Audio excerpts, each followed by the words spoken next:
편하게 하세요. 감사님 뭐 서가지고 그러는 거 나 부담스러워.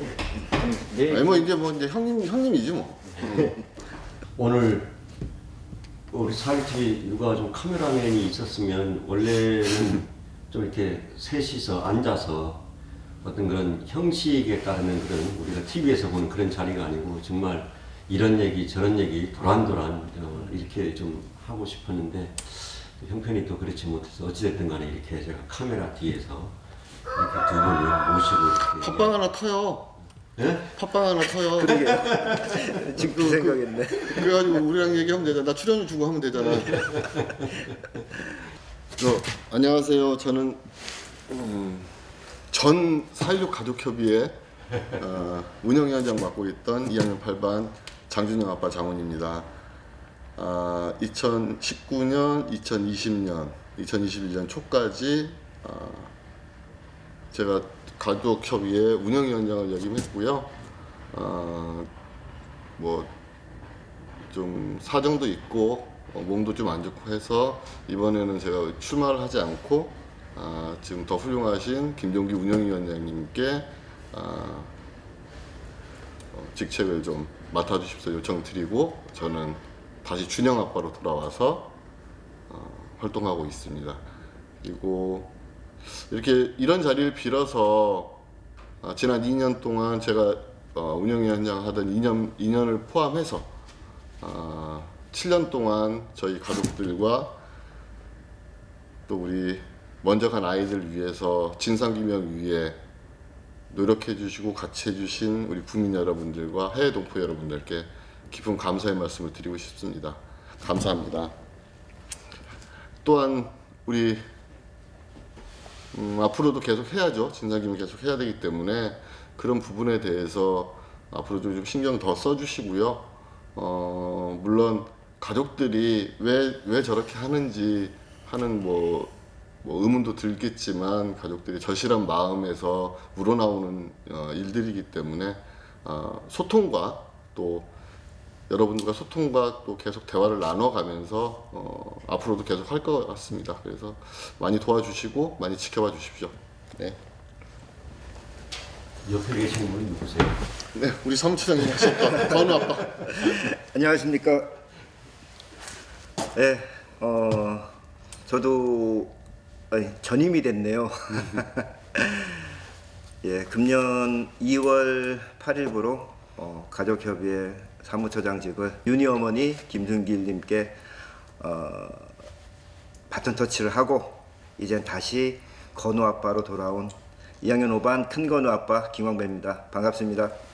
네. 사이트TV 카메라가 봤을 때 활동하시는 부모님들의 어떤 그런 한계점이 좀 있어서 많이 활동을 못 하시다 보니 실질적으로 보면 사무처장은 좀 안에서 살림을 살면서 진두지휘하는 이제 그런 자리로 보통 그렇게 일들 처리를 하는데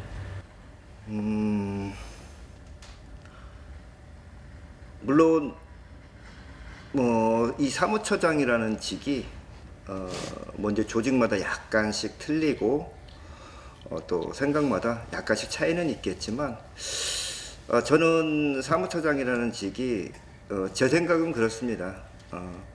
어느 한 곳에 그러니까 조직의 한 곳에 머무는 것이 아니라 조직의 전체적인 흐름을 따라서 바뀌면 또 아니면 안 이렇게 좀 포괄적으로 좀 같이 하고 또 이제 전체적인 흐름에 보조를 해주는 역할이라고 저는 생각을 하거든요.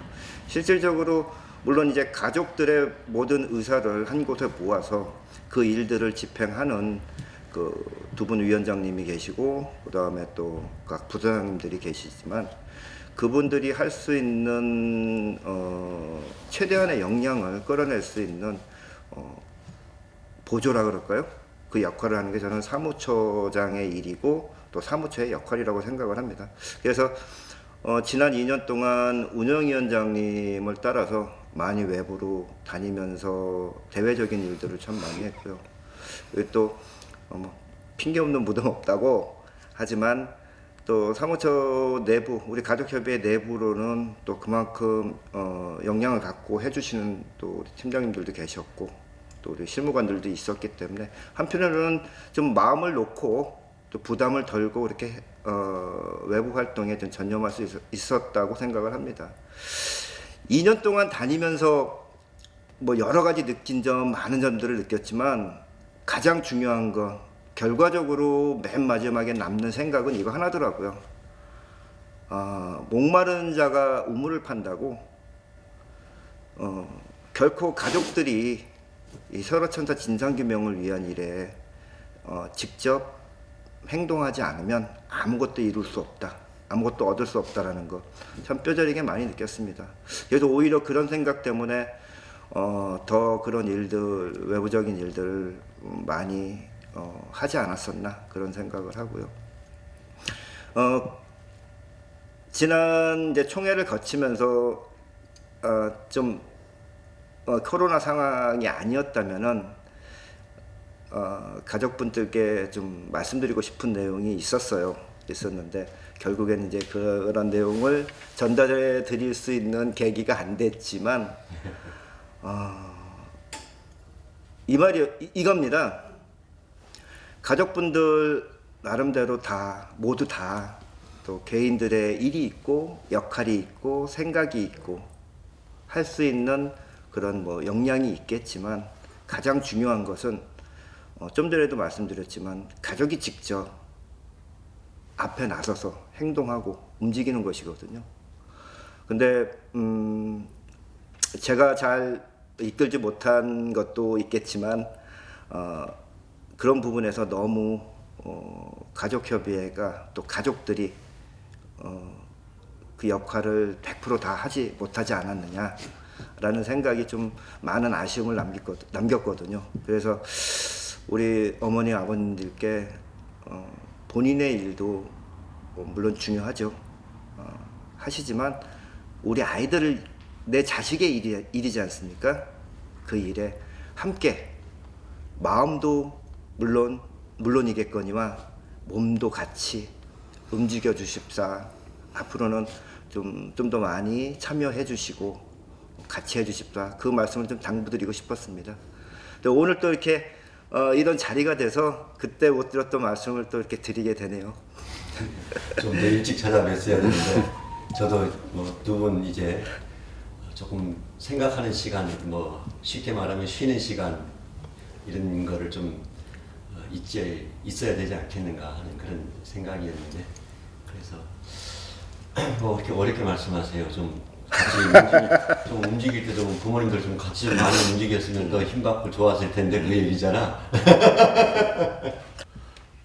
돌이켜보면 진상규명분과장을 제가 오래 했었잖아요. 네. 한 4년 정도 했고 그 다음에 이제 운영위원장을 2년을 했는데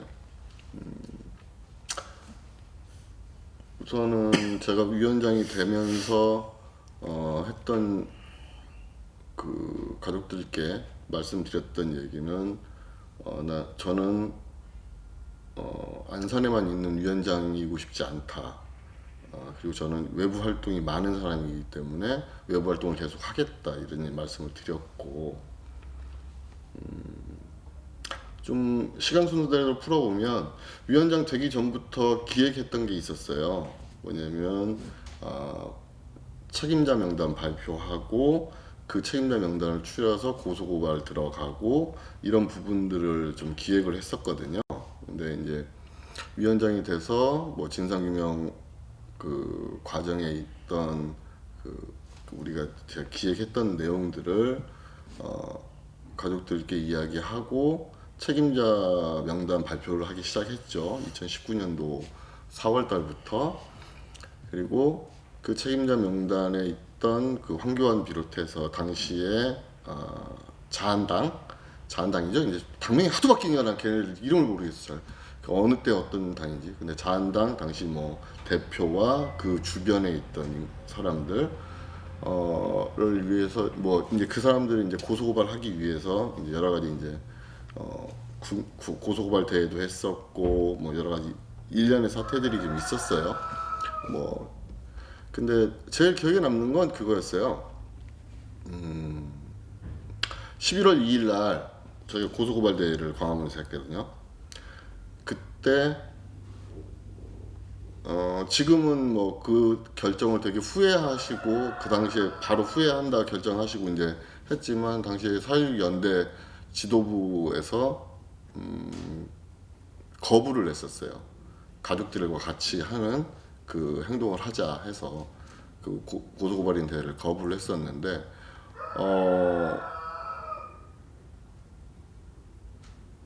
11월 2일 당일날 그러니까 그 북광장 쪽에 광화문 북광장 쪽에 한 5천 명 넘는 분들이 모여주셨어요. 그렇게 많이 모여주실 거라 생각도 못했는데 모여주셔가지고 5만 명이 넘는 5만 1,416명의 고소고발인단이 완성이 돼서 바로 검찰에 고소고발 저희가 접수를 했거든요. 근데 이제 일련의 사태를 보면 시간적인 그 순서상 또 절차적인 순서상 제가 가족들한테 특수단을 이야기를 할 때는 검찰 특수단을 이야기할 때는 만들어지게 하겠다가 저희 공약이었어요. 근데 가족들 믿지 않았거든요. 가족들조차도 다 믿지 않았지만 저희가 그렇게 국민들과 같이 고소고발을 하게 되면 검찰은 특수단을 만들 수밖에 없어요. 지금 결과가 지금 뭐 용두사미로 끝났지만 그렇지만 그 자체를 우리 가족들이 했다는 거 그리고 그 당시에 일부 4.16 연대 그러니까 지금 뭐 같이 활동 안 하시는 분들조차도 반대했던 사안이지만 그걸 밀어붙였다는 거 우리 가족들이. 그래서 그 검찰 특수단을 출범하게 만들었고 아쉬운 점들이 좀 많죠. 그리고 나서 아마 사참에서 경비니 건 발표를 했을 때 제가 많이 울었거든요.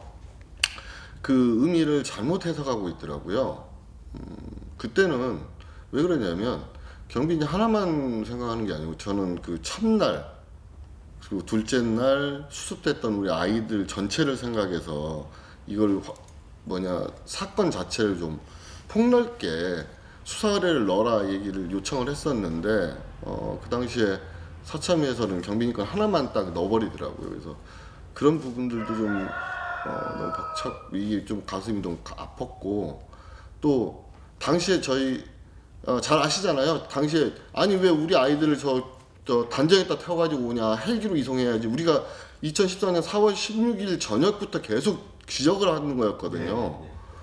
근데 이제 그걸 이제 저희가 말했던 걸 정말로 실체화해서 사건화해서 이걸 고소고발이 들어간 거잖아요. 이제 그 자체가 이제 하나하나 좀 우리가 절차상 풀 수 있겠구나 이런 생각이 있어서 그날이 제일 좀 가슴에 남죠. 또 후회도 많이 남고요. 그 부분에 관해서는.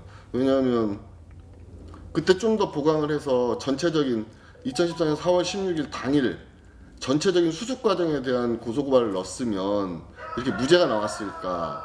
검찰이 너무 좁게 수사를 하지 않았나 이런 생각 때문에 검찰 수사를 받으면서도 제가 고소인 조사를 받으면서 그 얘기를 계속 강조했는데도 이 사람들이 되게 좁게 얘기를 하더라고요. 그래서 그런 부분에 대해서는 좀 아쉬운 거 회한이 좀 있고 그 부분이 제일 오래 기억에 남는 거죠. 그리고 말 나온 김에 말씀드리자 보면 어떤 그러니까 사회적인 참사라든지 이런 곳에 책임자 명단을 발표하고 이 사람들에 대해서 이 사람들은 세월호 참사에 관련된 책임자다. 그래서 우리가 지목을 했잖아요. 이 자체가 어찌 보면 시민사회 운동에서 또 하나의 변곡점이라고 생각합니다. 옛날에 변곡점은 언제 있었냐면 5.18 광주 민주화 운동의 책임자들에서 5.18 우리 어머니 아버님들이 책임자 명단을 발표하신 게 있었어요. 그 뒤로는 처음이에요, 저희가. 그래서 그게 좀 의미가 있고 또 그 책임자 명단 중에서 저희가 고소고발 들어가는 사람도 있었고 책임자 명단 중에서 저는 이 책임자 아닙니다 해가지고 다시 책임자에서 빠진 사람도 있었어요. 왜냐하면 저는 억울합니다 해서 소명을 했거든요. 그런 게 우선 4.16 연대 그리고 시민들과 가족들이 함께한 그 내용이 있고, 두 번째는 이제 특수단을 만들어내는 거. 또 대내적으로 보면 또 한 가지가 있어요. 뭐냐면 그 특수단을 만들어낼 때 여러 가지 상황들이 있었지만 저희가 검찰 촉구를 갔었거든요. 가족들이 그 반대도 되게 많았어요. 왜 가족들이 검찰 개혁에 대해서 얘기하느냐. 근데 검찰이 개혁되지 않으면 정말 답이 없거든요. 검찰에서 수사를 하지 않으면 답이 없어가지고 저희가 그렇게 한 거고, 숨가쁘게 코로나 전국을 달려오면서 저희가 그때 코로나 맨 처음 시작했을 때 제가 그때 외국 출장을 나갔었을 거예요. 근데 외국 나갔다 들어오면서 느낀 게 이거 팬데믹으로 발전하겠다 싶어서 그때부터 저희가 사참위 기간 연장에 대해서 준비를 했었어요. 그래서 그때부터 차근차근 준비를 해서 작년 12월 달에 사참위 기간 연장을 그 법을 통과시켰죠. 사참위법 기간 연장 법을 통과시켰고, 이런 것들이 응집할 수 있는 뭐라고 할까, 가족들이 응집해서 성취감을 느낄 수 있는 것들 하나하나를 좀 만들어 드리고 싶었고, 저도 그거에 대해서 같이 만들어 갔구나 하는 그런 뭐 자긍심 이런 걸 좀 느끼고요. 물론 같이 국민들께서 같이 해주셨기 때문에 한 거죠. 그리고 그런 것들이 저희한테는 하나하나 힘이 됐죠. 또 국회 잘 아시잖아요. 국회 그 청원 넣는 거, 법안 청원 넣는 게 되게 어렵잖아요. 귀찮고. 근데 저희는 두 가지를 다 했어요. 한 번에 두 개를 한 거거든요. 이건 유례가 없는 일이에요. 그래서 그만큼 우리 그 시민분들, 국민분들이 도와주시고 계시구나, 또 우리 아이들이 옆에 있구나 생각을 해서 더 힘있게 움직일 수 있었죠. 자, 입이 좀 풀린 것 같아서 내가 편집해서 네네. 치고받고 이렇게 넣으면 되니까 네. 풀린 김에 이제 운영을 이렇게 해라라는 거는 뭐 어떻게 말씀하시기가 좀 어려울 것 같아서 어느 쪽에다가 우리 새로운 우리 사회적 가족협의회 임원분들이 어느 부분에다가 좀 신경을 많이 좀 써줬으면 좋겠다 하는 그런 말씀을 좀 해주셨으면 좋겠습니다. 제가 운영위원장이 돼서 맨 처음에 한 게 뭐냐면요, 회의체를 다시 복원시키는 거였어요. 왜냐면 확대 운영이 한 회의만 있고 원래 기본적으로 있어야 될 운영위와 집행위가 유명무실해져 있더라고요. 그래서 그 회의를 다시 복원시켰고 정상화시키는 게 한 1년 걸렸어요. 좀 건방진 얘기 같지만 가족협의회의 힘이 좀 더 탄탄하고 좀 더 응집력 있게 가려면 확대 운영위에서 하는 결정 사항 같은 것들을 운영위에서 먼저 제안하고 먼저 움직여줘야 되는 거거든요. 잘 아시다시피 운영이라고 한다면 각 소단위 대표들이 운영인데, 운영위에서 움직이지 않는다면 과연 그러면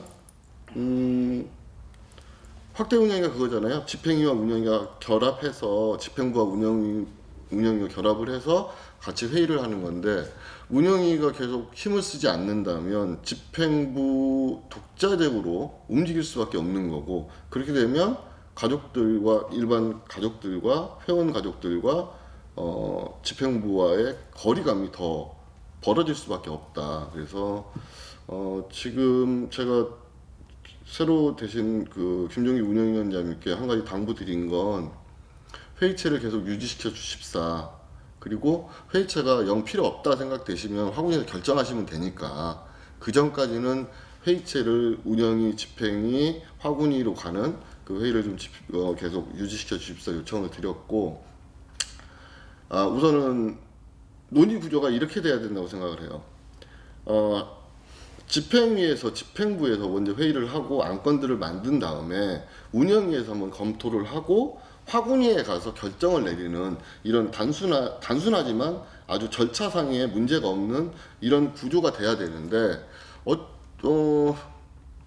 그게 좀 안 될 때가 많았죠. 어쨌든 보면 화군위, 그러니까 화군위 텔레그램 방에 그냥 불쑥 올라가가지고 그냥 결정해 버립시다 이래 버리면 사전 논의도 안 돼 있고 사전 준비도 안 돼 있는 상태에서 그냥 감정적으로 움직일 수밖에 없다는 거예요. 이런 것들이 앞으로 좀 우리 가족협의회에서 지양해야 되는 게, 지향이 아니고 지양 안 해야 되는 게 아닐까 생각이고, 한 가지 더 뭐 말 나온 김에 말씀드리자 보면, 내일이 아니고 우리 아이들 일이다. 그렇다면 포기할 수 있는 것도 있고요. 아이들 때문에 포기할 수 있는 것도 있고요. 아이들 때문에 굴욕을 참아내야 될 때도 있고요. 아이들 때문에 눈물을 삼키고 이빨을 앙당 물고 입술을 꽉 깨물고 그 자리에서 웃어야 될 때도 있고요.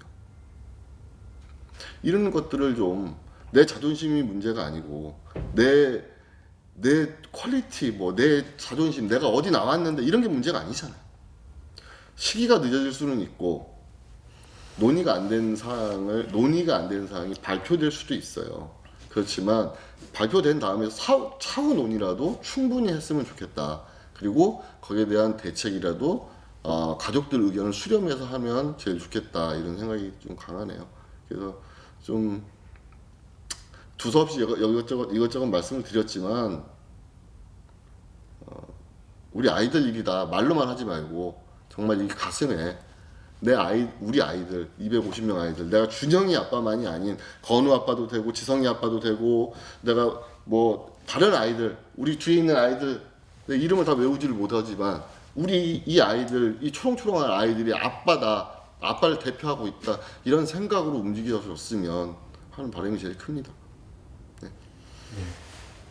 쉽지 않은 말씀인데, 오늘 사리TV가 두 분 모시는 게 아마 더 얘기를 시원하게 하고 싶은 그런 마음도 있을 거라고 저는 압니다. 근데 여기까지라도 좀 두 분을 통해서, 사리TV는 뭐 리얼 그 자체잖아요. 이런 것들이 뭐 문제가 돼서 어떤 벌어질 거나, 저는 그런 것 같으면 아예 카메라를 안 들었고, 또 여기에 대해서 또 우리가 또 생각해보고 같이 갈 수 있는 일이 충분히 있다고, 그래서 두 분을 또 모셨으니까 그나마 이렇게 좀 답답하지만 눌러가면서 말씀해 주신 우리 준영이 아버님, 건우 아버님 여기 뭐 이어서 뭐 하실 말씀이? 네, 같은 맥락의 이야기고, 또 많이 느꼈던 점, 사실 좀 조심스러워서 말씀을 못 드렸던 부분들이 상당히 많았는데, 뭐냐면 정해진 원칙들, 우리 가족들이, 부모들이 정한 그 원칙대로 모든 일들의 좀 기준을 잡았으면 좋겠다라는 말씀드리고 싶어요. 너무 좀 포괄적으로 말씀드려가지고 좀 쉽게 이해가 안 가는 부분도 있을 수는 있지만, 우리 부모들이, 엄마 아빠들이 하는 일이 그때그때 다른 게 아니지 않습니까? 그런 기본적인 원칙들을 성문화 시켜놓은 게 우리 가족협의회의 정관이고, 제가 2년 동안 하려고 하다가 결국 다 못한 것이 바로 가족협의회 그 세부 규정들인데, 그런 규정에 있는 내용들 잘못됐고 오차가 있었으면 그건 다시 논의해서 개정을 하면 되고 수정을 하면 되지 않습니까? 근데 그런 부분들이 조금 좀 뭐라 그럴까, 좀 약하지 않았나. 그래서 우리가 정해놓은, 우리 부모들이 정해놓은 그 원칙과 기준, 그것을 베이스로 해서 우리 아이들의 일을 좀 계획하고 진행했으면 좋겠고요. 사실 저는 처음에 가졌던 생각이, 나는 건우 아빠니까 우리 건우의 일에 대해서 최선을 다하고 열심히 하다 보면 결국엔 그런 엄마 아빠들이 모여서 우리 아이들의 일이 된다라고 그런 생각을 하고 있었거든요. 그렇게 시작을 했었고, 그런데 시간을 겪으면서 그게 제 판단착오구나, 미스구나 하는 걸 좀 느끼게 됐습니다. 그래서 우리가 물론 준영이 아빠, 건우 아빠지만 결국엔 우리 아이들의 엄마 아빠잖아요. 그래서 가장 기본적인 시작점은 우리 아이들이다. 엄마 아빠들이 무엇을 어떻게 만들어내든 어떤 결과를 만들어내든 결코 다시는 돌아올 수 없는 우리 아이들이지만 그 아이들을 위해서 또 부모로서 할 수 있는 최소한 또는 최대한 또는 가장 최선의 그런 결과를 만들기 위한 일에 또 한 번 말씀드립니다. 함께 해주십시오. 이런 거예요. 다른 게 문제가 아니고 조직의 결정을 했다 한다면 그 조직을 결정할 때까지 과정들이 투명해야 되고 그 결정이 되면 그 결정에 또 따라야 되는 거거든요. 근데 결정 과정 자체가 투명하지 않고 불투명하다 보면 절차상 맞지 않고 하다 보면 이 조직의 결정에 반하는 행동들이 나올 수밖에 없어요. 이건 어쩔 수 없는 다 똑같은 조직들이 마찬가지예요. 근데 이거 가족협의회도 마찬가지 조직이란 말이죠. 근데 조직 그러니까 윤석열이 생각나는 단체라고 해요. 단체. 뭐 단체나 조직이나 뭐 피해자 똑같은 단체. 거니까요. 예. 그런데 좋은 지적이십니다. 우리는 다른 단체와 다른 점이 아주 분명한 게 있어요. 뭐냐면 제가 이 단체에서 사회주의 가족협의회라는 단체에서 공식 직함을 맡지 않고 있다고 해도 저는 여기 회원에서 무조건 제명될 수가 없어요. 그잖아요. 제가 준혁이 아빠인 이상 세월호 유가족이 아닐 수가 없는 거죠. 이건 평생 따라붙는 꼬리표가 된 거예요. 낙인이 찍혀버린 거예요. 사회적으로 나가서도 저는 세월호 유가족이 된 거예요. 이게 엄청난 압박감이거든요. 근데도 이걸 짓누르면서 해야 돼요. 안 할 수 없어요. 그런데 이 부분을 갖다가 다른 시선으로 봐버리면 이게 안 좋은 거죠. 그래서 저는 제가 위원장 하면서 가족회의 필름 돌려보시면 아시겠지만 위원장이 잘못했으면 대놓고 욕해라. 어머님 아버님은 욕해도 된다. 위원장이 잘하는 방향으로 좀 얘기 좀 해주십사. 계속 말씀드렸어요. 나는 여러분들의 입을 막을 생각 없다. 그 이야기가 뭔 얘기냐면 계속 공론화가 되고 서로 목소리를 내야만이 그 목소리 중에서 가장 좋은 목소리, 가장 정확한 목소리가 나가는 건데 과연 앞으로도 그럴 것인지 이게 좀 의구심이 좀 들고요. 괴를 좀 같이 해서 말씀드리자 보면 이런 거죠. 가족협의회가 움직여서 시민들이 같이 한다. 좋죠. 좋은데 과연 그 시민들한테 물어봤냐는 거예요. 가족협의회가 이렇게 움직이는데 이 방향이 물론 가족협의회 방향이 무조건 다 100% 맞았다는 얘기는 아니겠지만 여러분들이 생각할 때 이 방향이 올바른 방향 같냐고 물어봐야 된다는 거죠. 그 목소리를 들어야 된다는 거죠. 가족들끼리만 움직여버리면 나중에 가족들밖에 안 남는데 그런 부분들이 좀 약하지 않나 이런 생각이 좀 들고요. 물론 저도 그런 부분에 대해서는 반성할 게 많겠지만 그래도 1년 1년이 지나다 보면 점점점 발전된 모습이 보여야 되잖아요. 그런 발전된 모습을 좀 기대하고 또 그냥 쉽게 이렇게 말씀드릴게요. 우리가 7년 된 단체예요. 7년 된 단체인데 해놓은 걸 보면 다른 단체 30년 한 것보다 더 많이 해놨어요. 그렇지만 그만큼 빨리 하면서 상처도 많고 또 보듬어야 될 것도 많다는 거예요. 그만큼 귀도 많이 열어야 되고 듣는 것도 많이 들어야 되고 그런 부분들을 좀 기대하고 있는 거죠. 우리 가족들, 우리 사회적 가족협의회 임원분들께.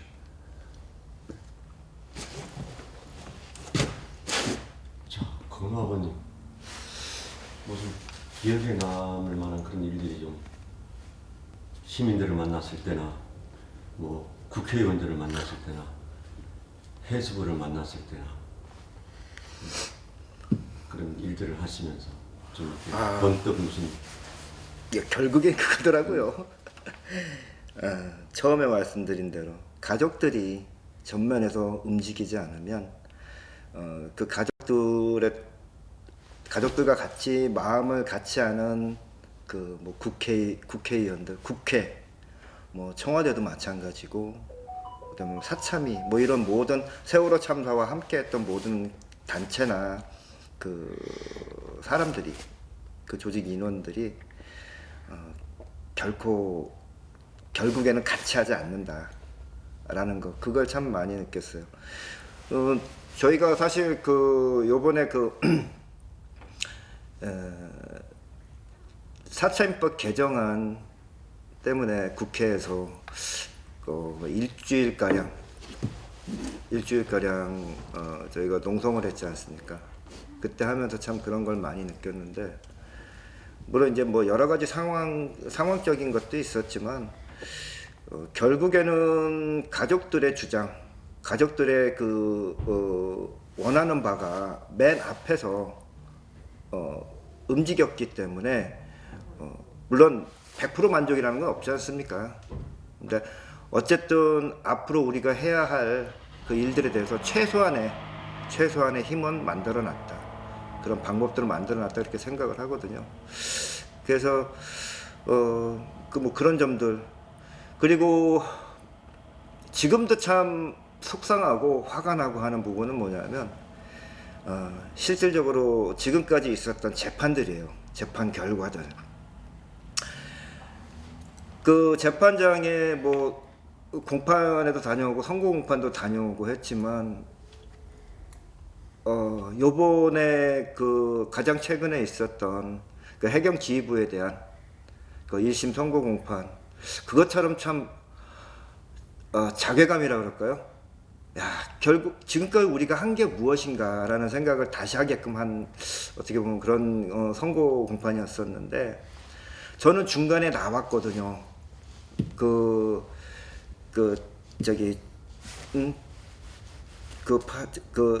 주임 판사의 그 판결을 쭉 들으면서 있다가 결국엔 무죄구나라는 생각이 딱 들더라고요. 그게 화가 나는 거예요. 이미 내가 그걸 예상한 거는 아닌데, 그렇게 되길 바라는 건 절대로 아니죠. 그런데 결국에는 그 재판의 결과가 그렇게 될 수밖에 없겠구나, 그걸 나는 이미 이해를 하고 있구나 라는 생각이 딱 들었을 때, 진짜 미치겠더라고요. 그래서 다 듣지 못하고 그냥 나왔는데, 결국엔 나와서 뭐 미디어를 통해서 본 거지만 결국엔 다 무죄 아닙니까? 아무튼 그런 재판의 중요성에 대해서 조금 저희 가족들이 조금 늦게 알게 됐고 이해하게 됐고, 필요성에 대해서 이해하게 됐는데, 아직도 절실함까지는 못 간 것 같아요. 근데 앞으로 이제 쭉 계속 재판들이 또 진행이 될 거고, 항소심도 분명히 있을 거고, 그런 재판들에 좀 가족들의 좀 뜻을 좀 많이 좀 반영할 수 있게끔 적극적으로 참여하는 방법밖에 없다라고 생각을 하거든요.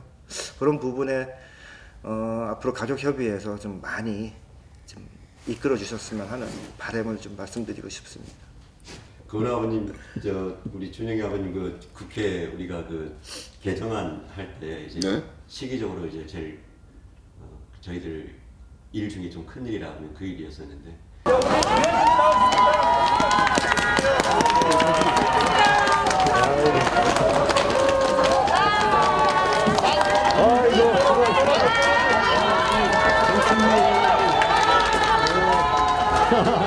이찬희 의원님.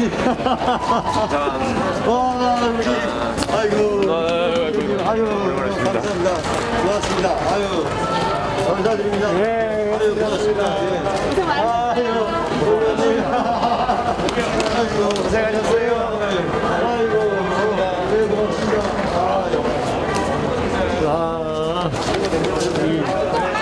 정말 감사합니다. 아직 남았으니까 끝까지 해버릴게요.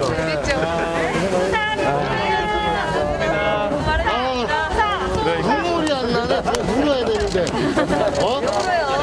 우리 정무에서 어떻게 했냐. 언제 내려가실 거예요? 기자회견을 하고 그때 우리가 결정이 되고 나가지고 막 그 국회의원들이 안에서 이제 본회의 의결을 하고 나서 이제 되고 나서 막 쏟아져 이제 나오셨어요. 뭐 최강욱 의원님, 뭐 이용호 의원님, 뭐 고민정, 뭐 이쪽 이렇게 오고 그랬는데 그때로 지금 잠깐 한번 좀 돌아가 보죠. 그래서 네. 기억하기 가장 최근의 일이니까 그 기억이 좀 있을 것 같아서 저는 그때 정말 막 뛰고 싶었는데 카메라를 들고 있어가지고 또 쫓아가서 담아야 되는데 그때 뭐 언론들도 별로 사실 그렇게 많은 그런 관심들은 일부 언론은 있긴 있었지만 그렇게 됐는데 그때 그 기분을 좀 지금 한번 좀 상기 좀 시켜봤어요. 우선 첫 번째로 삭발 안 해서 다행이구나. 그때 아마 그 필리버스터를 신청했으면 바로 삭발을 했을 거예요. 맞습니다. 네, 근데 이제 필리버스터를 신청을 안 해서 삭발을 안 해도 되겠구나 싶었고, 1년을 준비한 거거든요. 그 직위한 연장을 하기 위해서 1년을 준비한 거라서 좀 성취감이 좀 남달랐죠. 그리고 특히나 또 한 가지가 뭐냐면 사참위가 준비가 안 돼 있으니 거기서 조사가 종결이 되면 가족들의 그 혼란이 그리고 국민들의 혼란이 눈에 너무 뵈는 거예요. 그래서 그걸 1년간 준비했어요. 그걸 안 하려고 좀 연장을 시켜놓고 그 조사를 좀 더 보강시키려고.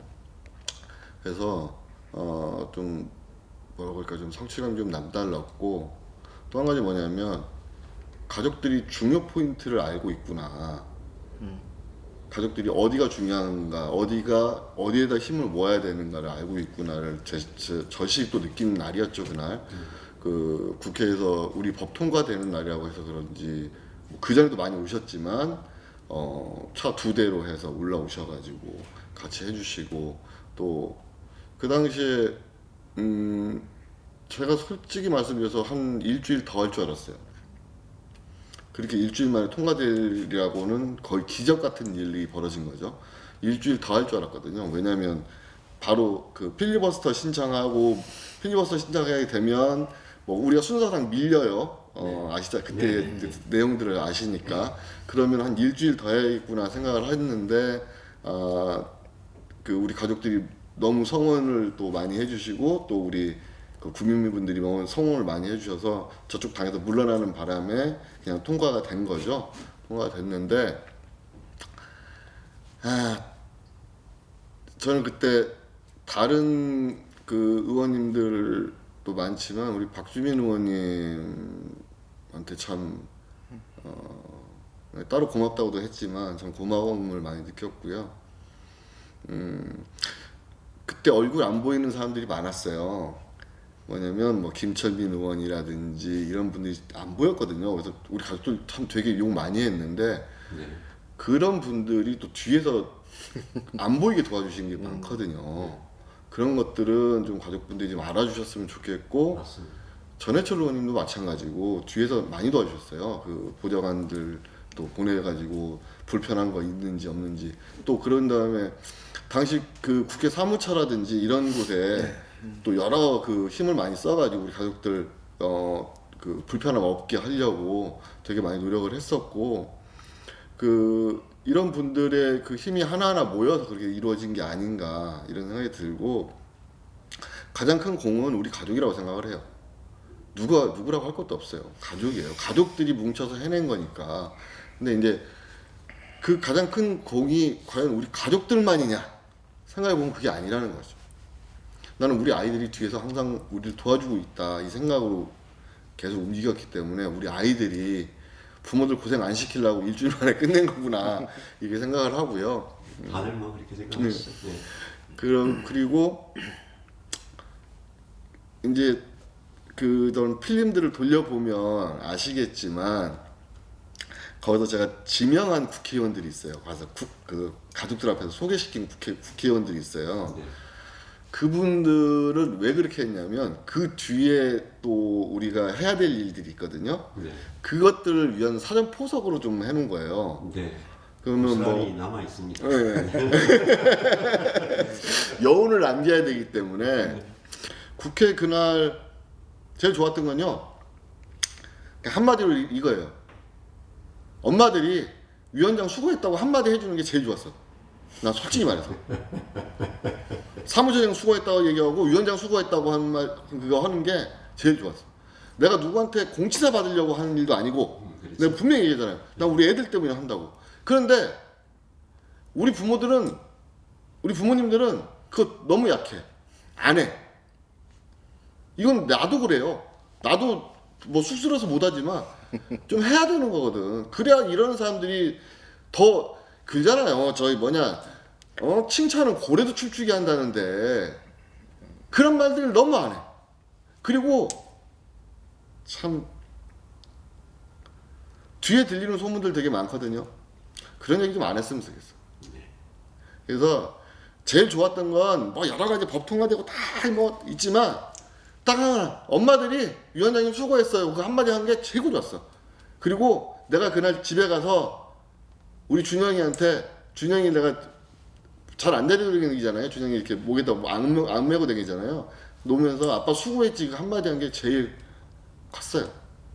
그게 아마 뭐 다들 같지 않나요?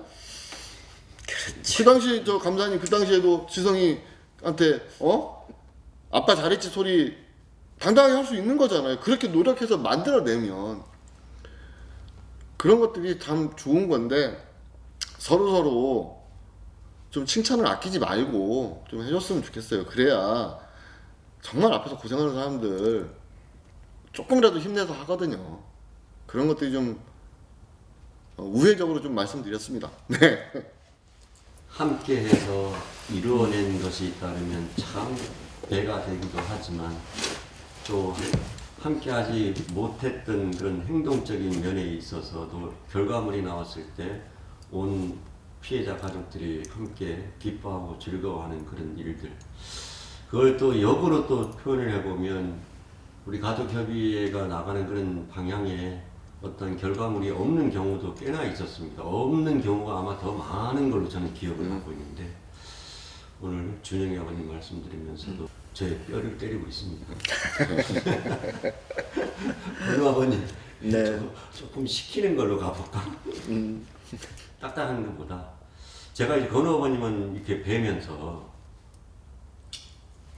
뭐 이렇게 사람들이 가지고 있는 그런 본성들이 있잖아요. 네. 근데 저는 이제 제가 좀 안타까웠던 게 제가 이제 조금 이제 좀 연식이 좀 되다 보니까 안타까운 게 어떤 게 안타까우냐 그러면 일을 하시면서 건우 아버님이 우리 가족들 눈치를 너무 많이 봐. 본인은 어떻게 생각할지 나는 모르겠는데 눈치를 본 건가요? 저는 이걸 또 카메라로 당기고 있기 때문에 네. 그게 보여. 근데 이게 그러니까 그게 제가 안타깝다는 게 저렇게 일을 하면서 저렇게 고생을 하는데 늘 가족들 눈치를 봐. 나는 그게 내가 지켜보면서 화가 나더란 얘기야. 왜 저래? 사무처장이. 나중에 뭐 해가지고 욕 좀 들러 먹으면 어때? 그렇다고 사무처장 아니야? 좀 이런 그런 안타까움이 좀 많이 있었어요. 어떻게 하든지 같이 싸고 가고 도와주고 자리떼기 깔고 이제 이런 거를 하는데 뭐 물론 그거 한다고 해서 뭐 나쁘거나 좋다거나 이런 의미가 아니고 전체적으로 늘 이렇게 좀 눈치를 본다고 하는 그런 그 뉘앙스를 내가 많이 받아서 그래서 참 고생을 저렇게 하고 있는데 준영이 아버님이 어떻게 수고했다 말 한마디 하는데 이게 뼈를 때려가지고 그런 와중에 저는 또 건우 아버님을 늘 이렇게 카메라 렌즈를 이렇게 보면서 사실 그런 게 많이 있었습니다. 이제 물론 이제 어떤 그 건우 아버님으로서 어떤 그런 본심과 사무처장으로서 어떤 그런 역할을 동시에 수행해야 되는 그런 면이 있었는데 저는 그런 면에서 좀 본인이 얼마나 답답할까라는 거를 왜냐하면 제가 좀 성격이 그런 면이 많이 있어서 근데 사실 본인은 굉장히 많이 트라우마라 그래야 되나? 돌아서서 집에 돌아가는 발길에 혼자 차 안에서 중얼중얼 하거든요. 그거 고나오님 어떠세요? 공감합니다. 아, 이거는 제가 솔직하게 말씀을 드려야 되겠네요. 제 성격 때문이에요. 사실은 제 성격이 그렇거든요. 에휴, 그냥 내가 한 번 더 하고 말지. 아유, 내가 요만큼 손해보고 말지. 사실 그런 성격이에요. 또 어떻게 보면 좀 제가 생각해도 이렇게 되새겨보면 아, 내가 도대체 왜 그랬지? 너 왜 그랬지? 내가 이거 꼭 이렇게 손해보면서 내가 힘들면서 해야 되나? 그런 후회도 하곤 하는데 아마 앞으로도 계속 저는 그렇게 할 거고요. 그때는 이제 성격 때문이라기보다도 그 의미를 알고 있기 때문에 그렇게 할 거라고 말씀드리고 싶고요. 근데 단 한 가지, 저도 우리 아이들, 제 아들 건우를 위한 그 일에는 저도 강하게 할 겁니다. 뭐 지금까지 있었던 일 중에 가장 대표적으로 말씀드리고 싶은 게 국민 고소 고발인데 그 반대 상황에도 불구하고 제가 뭐 독단적으로 한다는 소리까지 들으면서 우리 준영이 아빠하고 같이 그 일을 밀어붙였던 거 그런 부분들이고요. 제 성격인데 어떻게 합니까? 저 50 넘게 만들어진 성격인데. 근데 사실 그래요. 그냥 제가 한 번 더 움직이고 한 번 더 하면 된다라고 생각을 하기 때문에 그렇게 했던 거고요. 그리고 저는 기본적으로 이 시간 처음에도 말씀드렸지만 이 사무처장이라는 직이 어떤 뭐 직을 이렇게 좀 이렇게 대우받고 뭐 그런 것도 물론 필요하지만 조직의 어떤 단체의 그런 위계 질서상 필요하지만 저는 사무처장은 따까리라고 생각하거든요. 아, 죄송합니다. 이렇게 흘러있어서 모든 일, 모든 업무, 모든 일에 대한 그 보조 역할을 충분히 해줘야 되는 지원 역할을 충분히 해줘야 되는 자리가 사무처장 자리라고 저는 생각을 했거든요. 또 앞으로도 그렇게 생각을 하고 계속 그렇게 생각을 하고 있고요. 그래서 이제 그렇게 했던 거고요. 돌이켜 보면 뭐 후회한 점도 있었지만 잘했다라는 생각이 더 많습니다. 그래서 그렇게 합니다. 앞으로도 그런 뭐 역할이나 기회가 주어진다면 또 그렇게 할 거고요. 말씀드리고 싶은 건 추우나 더우나 비가 오나 눈이 오나 같이 해주시는 우리 시민분들, 해외 동포분들한테는 제가 몸이 10개라도 아마 그 고마움을 다 인사드리면서 찾아드리면서 인사를 못 드릴 것 같아요. 너무 고마워서 정말 어떻게 해야 될지, 어떤 말씀을 드려야 그 고마움을 표시할지 정말 좀 너무 고마워서 눈물이 난다고 그러면 좀 그렇고 감동스럽고 항상 이 가슴 속에는 정말 내 가족들 같구나 이런 생각이 들어요. 그래서 너무 고맙고요. 우리가 7주기 그리고 우리 아이들 생명안전공원 들어서고 뭐 진상규명이 다 마무리되고 또 앞으로 해 나가야 될 안전사회 건설을 위해서 또 뚜벅뚜벅 걸어가야 될 일이 1년이 남은 게 아니잖아요. 그래서 앞으로도 여러분들의 성원, 여러분들의 관심, 또 여러분들과 같이 하는 참여 저실이 필요하고요.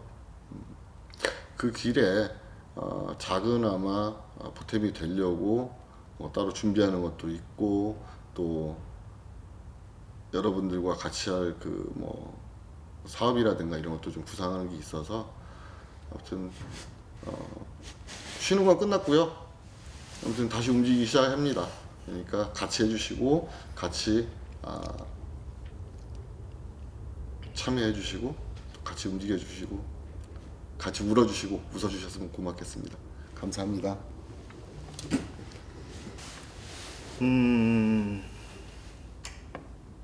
이 얼마 전에 시민분들께 제가 이런 질문을 한번 드린 적이 있습니다. 그냥 뭐 어떻게 보면 평범한 질문인데 여러분들은 지금까지 이제 7주기를 맞이하면서 이 긴 시간 동안 왜, 무엇 때문에, 어떤 마음으로 지금까지 저희들과 같이 해주셨습니까? 하고 한번 여쭤본 적이 있었어요. 그랬더니 몇 분 중에 한 분이 우리 아이들 때문이다. 물론 이제 다른 분들도 다 같은 마음이셨겠죠. 우리 아이들 때문에, 세월호 참사로 희생되신 304분 때문에 지금까지 같이 했습니다. 그 말씀하시더라고요. 그게 바로 저희 가족들이, 저희 엄마 아빠들이 많은 시민분들께, 같이 오신 분들께 요청드리는 거거든요. 원하는 거거든요. 우리 엄마 아빠들 당연히 내 일이기 때문에, 내 자식의 일이기 때문에 앞에 나가서 그 모진 고생하고 또 어려운 상황 속에서도 열심히 싸워왔지만, 시민분들, 다른 분들, 제3자인 분들, 3자라고 표현해서 죄송한데, 이분들은 도대체 어떤 마음일까? 그건 바로 똑같이 우리 부모와 똑같은 그런 자식을 잃은 그 마음이죠.